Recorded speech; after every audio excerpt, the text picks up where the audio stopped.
Hi everyone, welcome back to our channel. So today in this video I'm going to talk about how to pay later on Uber. So let's get into the video. So open up Uber.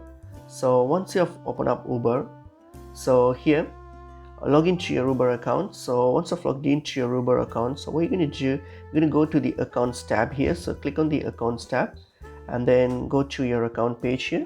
And then what you're going to do, you're going to go and select your payment or wallet option here. So simply open that up, and then what you're going to do, you're going to scroll down and you will see this add payment method option there. So simply select your add payment option.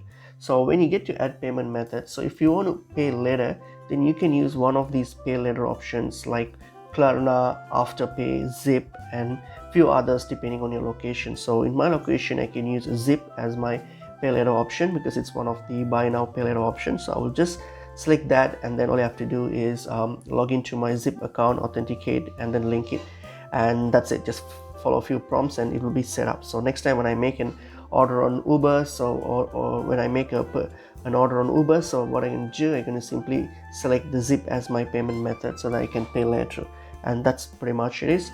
And just keep in mind that this varies depending to your market and the region where you are in. Okay, so that's pretty much it is. Hope this video was helpful. I will see you in another video. Thank you.